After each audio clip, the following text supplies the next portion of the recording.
Assalamualaikum warahmatullahi wabarakatuh. Perkenalkan, kami dari kelompok 1 akan memaparkan materi yang berjudul Demokrasi dalam Teori dan Aksi. Perkenalkan, saya Fauzia. Dan saya Sofianjani. Saya Nur Khofifah Ruhanda. Saya Elsa. Pengertian demokrasi dapat dilihat dari tinjauan bahasa etimologis dan istilah terminologis. Secara etimologis, demokrasi terdiri dari dua kata yang berasal dari bahasa Yunani, yaitu demos yang berarti rakyat atau penduduk suatu tempat dan kratetin atau krotos yang berarti kekuasaan dan kedaulatan. Sementara itu, beberapa pengertian demokrasi secara istilah sebagaimana dikemukakan para ahli sebagai berikut. Pertama, menurut Sidney Hook berpendapat bahwa demokrasi adalah bentuk pemerintahan di mana keputusan-keputusan pemerintah yang penting secara langsung didasarkan atas kesepakatan yang mayoritas yang diberikan secara bebas dari rakyat dewasa. Yang kedua, menurut Henry B. Mayo mengatakan bahwa demokrasi sebagai sistem politik merupakan sistem yang menunjukkan bahwa kebijakan umum ditentukan atas dasar mayoritas oleh wakil-wakil yang diawal secara efektif oleh rakyat dalam pemilihan-pemilihan berkala yang didasarkan atas prinsip keamanan politik dan diselenggarakan dalam suasana terjamin kebebasan politik. Yang ketiga, menurut Afan Ghaffar memaknai demokrasi dalam dua bentuk, yaitu pemaknaan secara normatif dan empirik. Demokrasi normatif adalah demokrasi yang secara ideal hendak dilakukan oleh sebuah negara, sedangkan demokrasi empirik adalah demokrasi yang perwujudan pada dunia politik praktis.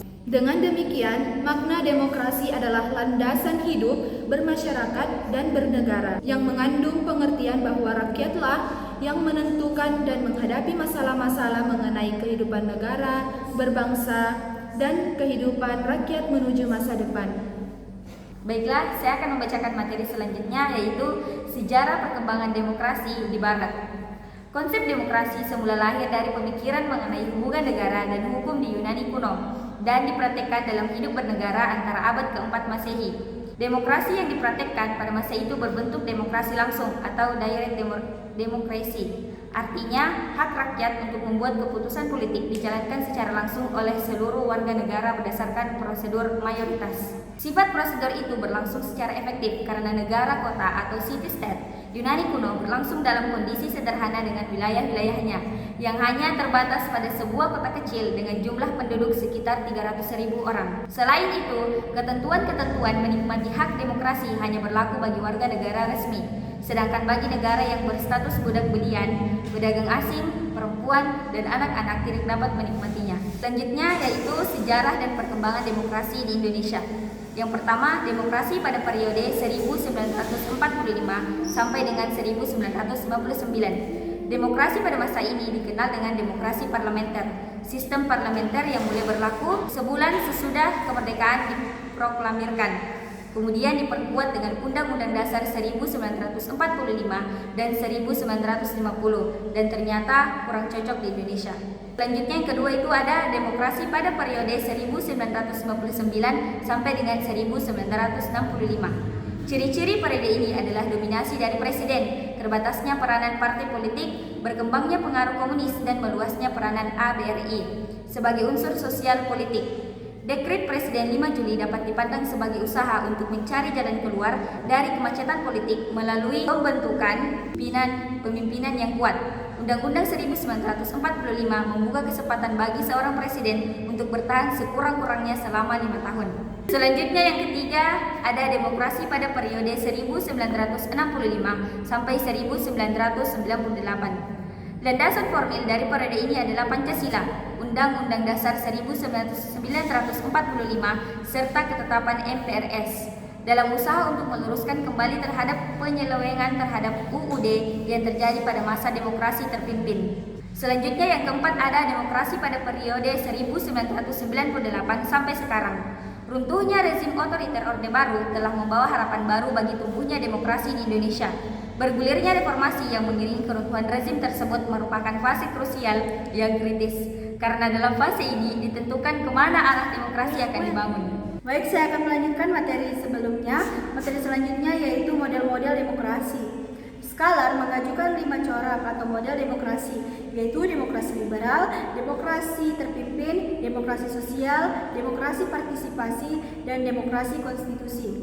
Penjelasan 5 model demokrasi tersebut sebagai berikut. 1. Demokrasi liberal, yaitu pemerintahan yang dibatasi oleh undang-undang dan pemilihan umum, bebas yang diselenggarakan dalam waktu yang ajak. Banyak negara Afrika menerapkan model ini, hanya sedikit yang bisa bertahan. Kedua, demokrasi terpimpin, yaitu para pemimpin percaya bahwa semua tindakan mereka dipercaya rakyat, tetapi menolak pemilihan umum yang bersaing sebagai kendaraan untuk menduduki kekuasaan. Demokrasi sosial, demokrasi yang menaruh kepedulian pada keadilan sosial dan egalitarianisme bagi persyaratan untuk memperoleh kepercayaan politik.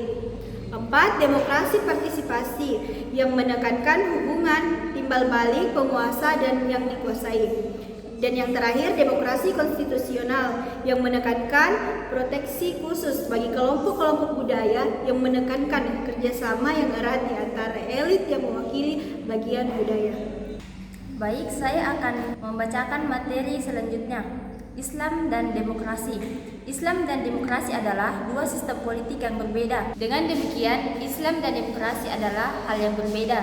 Karena itu, demokrasi sebagai konsep barat tidak tepat untuk dijadikan sebagai acuan hidup dalam bermasyarakat, berbangsa, dan bernegara. Sementara Islam sebagai agama yang kafah dan sempurna, yang tidak saja mengatur persoalan teologi atau akidah dan ibadah, melainkan mengatur segala aspek kehidupan umat manusia.